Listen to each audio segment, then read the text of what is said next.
सास का घूंघट। ये है देविका। देविका पढ़ी लिखी और मॉडर्न लड़की है, लेकिन उसकी शादी ऐसे परिवार में हुई है जो गांव में रहता है। भले ही ये 21वीं सदी है, लेकिन देविका की ससुराल वालों की सोच वो तो 18वीं सदी से आगे बढ़ी ही नहीं। आइए जानते हैं क्या होगा जब शहर की पढ़ी लिखी और मॉडर्न लड़की फंस जाएगी संकीर्ण मानसिकता वाले माहौल में। सागर, ये तुम्हारे गांव में सबने इतने लंबे लंबे घूंघट क्यों कर रखे हैं? और ये सब मुझे इतना घूर घूर कर क्यों देख रहे हैं? अरे यार, तुम भी घूंघट कर लो ना, इसीलिए तो देख रहे हैं सब तुम्हें। कम ऑन सागर, मैं घूंघट नहीं कर सकती। तुम्हें पता है ना मैं कौन हूँ।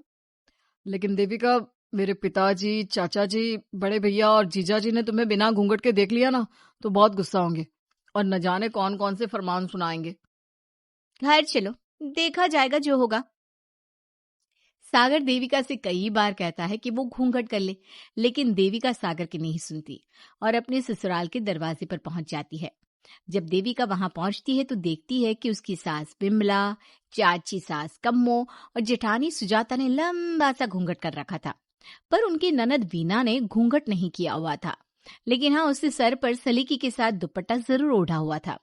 सागर अपनी पत्नी को सबसे मिलवा रहा होता है, तभी सागर के पिता जोगिंदर बोलते हैं, सागर, तूने बहू को इस घर के तौर तरीके नहीं समझा। हमारे घर की औरतें बिना घूंघट के किसी पर आए मर्द के सामने नहीं आती और तू इसे ऐसे ही ले आया। अब पिताजी, मैं समझा दूंगा। वो नई नई शहर से आई है ना, इसलिए उसे पता नहीं है। सागर की बात सुनकर उसके चाचा जी महेंद्र बोलते हैं, ये बात तो तुझे गांव में कदम रखते ही अपनी बीवी को समझानी चाहिए थी। हमारा गांव में बहुत नाम है। तेरी बीवी ऐसे गांव भर में घूमेगी तो क्या इज्जत रह जाएगी हमारी। ये बोलकर जोगिंदर और महेंद्र वहां से चले जाते हैं। शाम को घर की सारी औरतें खाने की तैयारी करती है। खाना तैयार हो जाता है, लेकिन घर की कोई भी औरत खाना नहीं खाती। बहुत रात हो जाती है, तब देविका कहती है, सासू माँ, खाना बने हुए तो देर हो गई, रात भी बहुत हो गई है, हम लोग खाना क्यों नहीं खा रहे हैं? अरे बहू, ये क्या बोल रही हो? हमारे यहाँ घर की औरतें तब तक खाना नहीं खाती जब तक घर के मर्द खाना ना खा ले। लेकिन इतनी देर हो गई, आप सबको भूख नहीं लग रही क्या?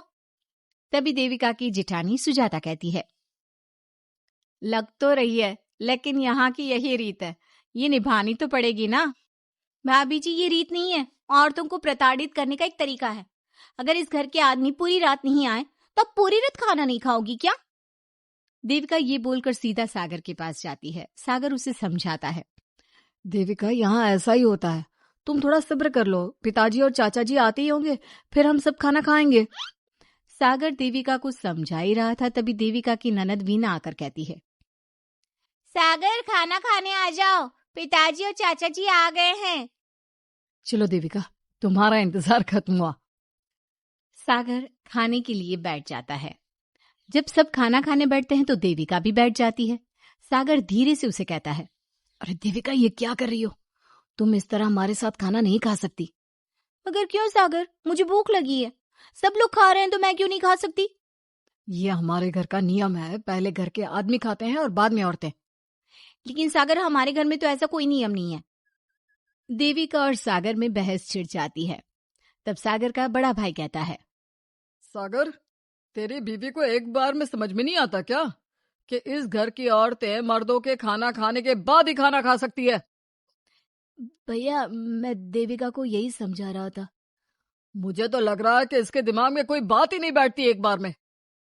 भैया, मेरे दिमाग में बात तब बैठेगी ना जब आपकी बात कोई ढंग की होगी। अरे आखिर क्यों घर की औरतों को आप लोगों की बात खाना मिलेगा? हाँ, अब से पहले घर की किसी औरत ने घर की किसी मर्द से इस लहजे में बात नहीं की थी, इसलिए वो सब देविका की बात सुनकर हैरान रह गए। तभी सागर की जीजा और वीना के पति कल्याण जी कहते हैं, ये क्या है सागर, इस घर की दीवारों को औरतों की इतनी ऊंची आवाज सुनने की आदत नहीं है। अपनी बीवी को बोल जरा होश से काम ले और चुपचाप चली जाए। क्यों चली जाऊं मैं चुपचाप? इस घर की औरतें आपकी हर बात बर्दाश्त कर लेंगी, लेकिन मैं शहर की पढ़ी लिखी लड़की हूँ। आपकी कोई भी फालतू के रीति रिवाज मैं नहीं बर्दाश्त करने वाली। इस तरह देविका ने सारे घर की औरतों के लिए मिसाल पैदा कर दी। जोगिंदर के घर में पहली बार किसी महिला ने विरोध का स्वर उठाया है। ये बात घर के किसी मर्द को बर्दाश्त नहीं हो रही है। तभी जोगिंदर कहता है, महेंद्र, मोहन, इस बेशर्म लड़की को कमरे में बंद कर दो और आज इसे कोई खाना नहीं देगा। अगर किसी ने इसे खाना दिया तो मैं उसे जिंदा नहीं छोड़ूंगा। महेंद्र और मोहन उसे कमरे में बंद कर देते हैं और उसे खाना भी नहीं देते। रात के 3 बज जाते हैं। भूख की वजह से देविका को नींद भी नहीं आती। तभी उसे कुछ महसूस होता है। ऐसा लग रहा है कोई दरवाजा खोल रहा है, लेकिन इतनी रात को कौन हो सकता है? कहीं सागर तो नहीं?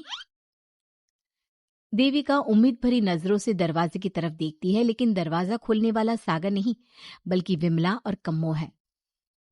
माँ जी, चाची जी, आप दोनों? बहू, ये ले, हम तेरे लिए खाना लाए हैं, खा ले।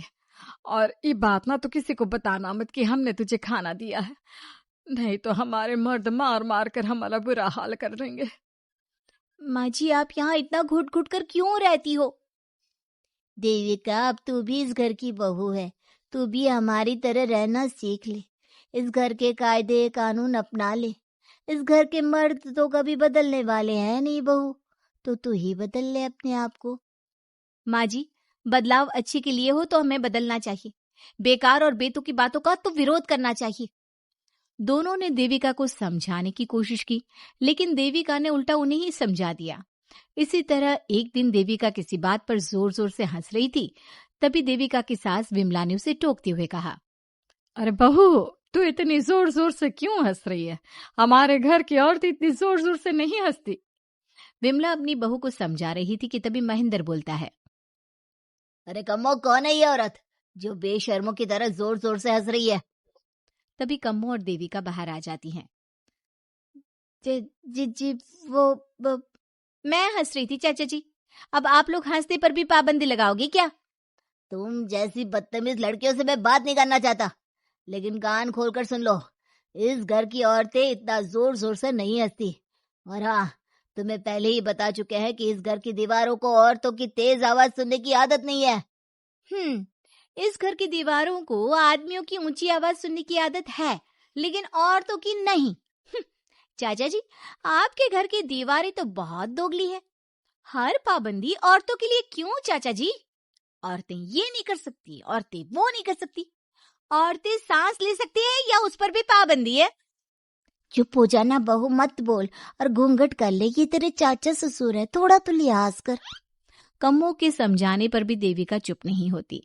वो महेंद्र से ऐसे ऐसे सवाल पूछती है जिनका जवाब उसके पास होता ही नहीं। महेंद्र गुस्से से सागर को आवाज देता है। महेंद्र की आवाज सुनकर घर के सभी आदमी बाहर आ जाते हैं। जी जी चाचा जी, आपने बुलाया? अपनी मुंह जोर बीवी को यहाँ से ले जाने तो कुछ अनर्थ हो जाएगा। क्या हुआ चाचा जी? तेरी बीवी जिस तरह से मुझसे बात कर रही है, छोटे बड़े की तमीज नहीं है इसे। कम से कम 7 दिन तक ये कमरे से बाहर नहीं निकलनी चाहिए। अगर इसे मैंने कमरे से बाहर देख लिया तो किसी की खैर नहीं, समझे? पर मैंने कुछ गलत नहीं बोला। सागर, जो सच है मैंने वही कहा है। देविका, चलो मेरे साथ। लेकिन सागर, मेरी बात तो सुनो। सागर देविका को वहां से ले जाता है। इसी तरह से कई दिन बीत गए। अब देविका अपने ससुराल में हर गलत बात का विरोध करने लगी, लेकिन जितना ज्यादा वो विरोध करती, उसके ससुराल वाले उस पर उतना ही ज्यादा अत्याचार करते। अब देखना यह है कि देविका अपने ससुराल वालों के अत्याचार को यूं ही सहती रहेगी। क्या उसके ससुराल में घूंघट में औरतों का दम इसी तरह घुटता रहेगा? अगर आप इन सवालों के जवाब जानना चाहते हैं ना, तो हमें कमेंट करके जरूर बताइएगा। और हमारी स्टोरी को लाइक, शेयर और चैनल को सब्सक्राइब करना ना भूलें।